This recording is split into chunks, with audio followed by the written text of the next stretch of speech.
அனைவருக்கும் வணக்கம்.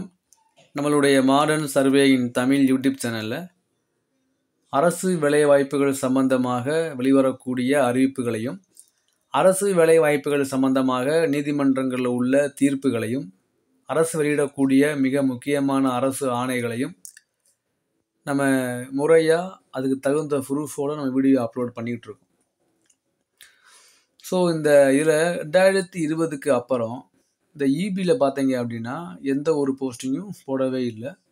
கால்ஃபர் பண்ணாங்க. இந்த AE post, JE post, accountant, இந்த மாதிரி நிறைய போஸ்ட்டுக்கு வந்து கால்ஃபர் பண்ணி எல்லாரும் அப்ளை பண்ணி முடிஞ்சு எக்ஸாம் டேட் வரும்போது இந்த எக்ஸாம் என்ன பண்ணிட்டாங்க, கேன்சல் பண்ணி அது 2 வருஷத்துக்கு அப்புறம் யாரெல்லாம் அப்ளை பண்ணாங்களோ அவங்களுக்கு வந்து ஃபீஸை வந்து ரீஃபண்ட் பண்ணாங்க.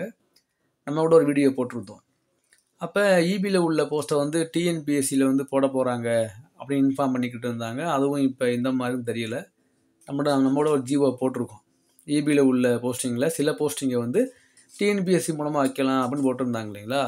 இப்போ என்ன ஆயிடுச்சு அப்படின்னா, இன்றைக்கி பேப்பரில் வெளியான ஒரு ஆர்டிக்கலில் தெளிவாக போட்டிருக்காங்க. நம்மளுடைய தமிழ்நாட்டில் வந்து மின் வாரியத்தில் வந்து புதிய மின் நிலையங்களுக்கு புதிய போஸ்ட்டை வந்து அவங்க என்ன பண்ணுறாங்கன்னா அறிவிக்காமல், ஏற்கனவே உள்ள இருக்காங்க இல்லையா, அந்த பழைய ஏற்கனவே இங்கே ஒர்க் பண்ணுறாங்க இல்லையா, அவங்களே என்ன பண்ணுறாங்கன்னா அப்பாயின்மெண்ட் பண்ணுறாங்க. இதெல்லாம் என்ன ஆகும்னா வேலைவாய்ப்பு வந்து பறிபோக்கு நிலை உண்டாகுது. எப்படி? அப்போ ஒருத்தர் என்ன பண்ணுறேன்னா 2-3 இதை எக்ஸ்ட்ரா பார்க்குற மாதிரி இருக்கும். பணிச்சுமை அதிகமாக இருக்கும். அவங்களுக்கு வேலைவாய்ப்பு இருக்குது, வேக்கண்ட் இருக்குது. அந்த வேக்கண்ட்டை முறையாக ஃபில்லப் பண்ணாமல் நீங்களே இதை பாருங்கள், நீங்கள் அதை பாருங்கள் அப்படின்னு அவங்களுக்கு பணியை வந்து தரனால அவங்க என்ன பண்ணுறாங்க, மேலும் மேலும் அவங்களுக்கு பணிச்சுமை அதிகமாக தான் ஆகுது.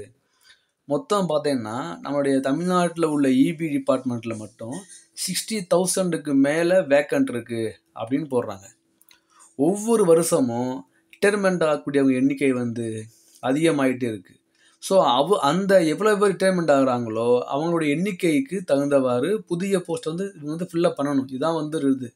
ஸோ ஒவ்வொரு இயரும் எவ்வளோ பேர் ரிட்டைர்மெண்ட் ஆகுறாங்க, ஓய்வு பெறுறாங்க, அந்த லிஸ்ட்டை கணக்கெடுத்து அந்த லிஸ்ட் அடிப்படையில் இவ்வளோ பேரை ஃபஸ்ட்டு ஃபில்லப் பண்ணலாம் அப்படின்னு ஃபில்லப் பண்ணுவாங்க இல்லையா. ஆனால் என்ன பண்ணலாம், அவங்க ஃபில்லப் பண்ணவே இல்லை. அது மட்டும் இல்லாமல் இப்போ நிறையா உங்களுக்கு டெவலப் ஆகிறதுனால இந்த சப் இபி இதை வந்து உருவாக்குவாங்க, ஸ்டேஷன்ஸு.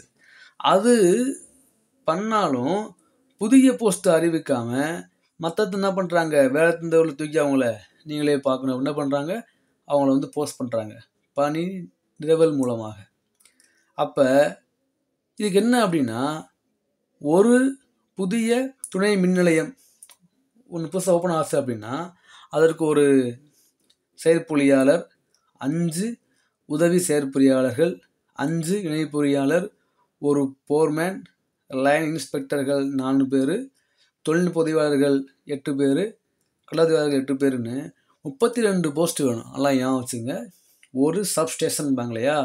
ஸோ ஒரு சப்ஸ்டேஷன் உருவாக்கிட்டாங்க அப்படின்னா அதுக்கு executive engineer, assistant executive engineer, அப்போ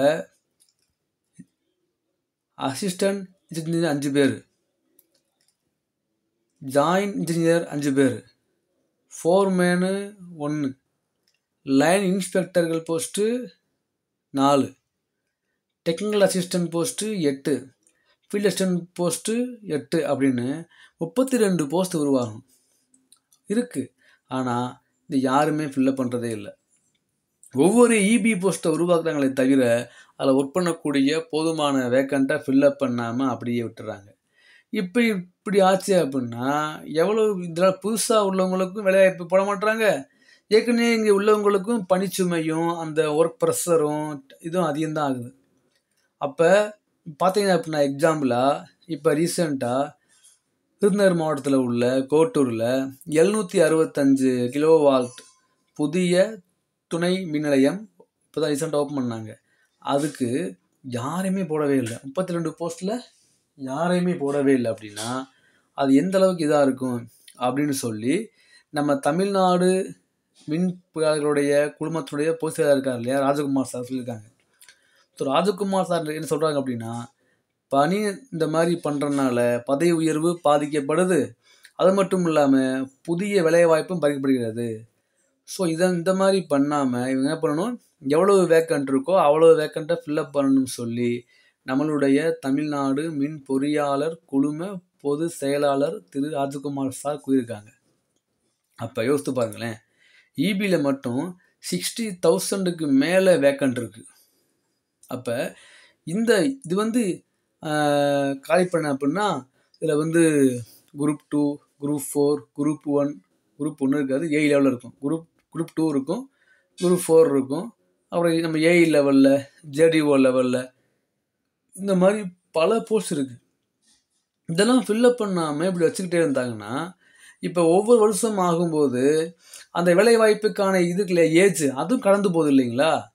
இப்போ பார்த்தீங்க அப்படின்னா இல்லை 2 நாளைக்கு முன்னால் கூட இந்த எஸ்ஐ எக்ஸாம் வைக்கலன்னு சொல்லி எஸ்ஐ எக்ஸாமுக்காகவே ட்ரை பண்ணிட்டு இருப்பாங்க. அவங்க என்ன பண்ணுறாங்க, ஒரு கடந்த 3 வருஷமாக 4 வருஷமாக எக்ஸாம் வைக்கவே இல்லை, அதனால் எங்களோட ஏஜ்லாம் வந்து பார் ஆயிடுச்சு, இப்போ நாங்கள் என்ன பண்ணுறது அப்படின்னு இருக்கிறாங்க. ஸோ எக்ஸாமு வந்து கன்னியூவாக வைக்கணும் வச்சா தான் நல்லா இருக்கும், இவங்களாம் உள்ளே போகிறதுக்கு ஈஸியாக இருக்கும். ஸோ அதுக்கு அவங்க என்ன பண்ணுறாங்கன்னு தெரியல. ஸோ ஏன்னா வந்து பார்த்தீங்கன்னா இபியில் உள்ள போஸ்ட்டை ஒன்று டிஎன்பிசி மூலமாக போடுங்க, அப்படி இல்லையா வந்து நீங்களே என்ன பண்ணுங்க கூட போஸ்ட்டை போடுங்க. ஆக மொத்தம் போஸ்ட்டை கால்ஃபர் பண்ணுங்க. வேலைவாய்ப்பு பிரச்சனை கம்மியாகட்டும்னு பார்த்தா அதுக்கு எந்த தீர்வும் இல்லை. இப்படி கவர்மெண்ட் டிபார்ட்மெண்ட்டில் உள்ள போஸ்டெல்லாம் வந்து ரிட்டையர்மெண்ட் ஆக அப்படியே எக்ஸ்ட்ரா உள்ளவங்களுக்கு ஒர்க்கில் கொடுத்தா அவங்க உள்ள வேலையும் அவங்களால பார்க்க முடியாது. எக்ஸ்ட்ரா வேலை என்ன பண்ண கொஞ்சம் தொய்வாகும், மக்கள் தாங்க கோவப்படுவாங்க.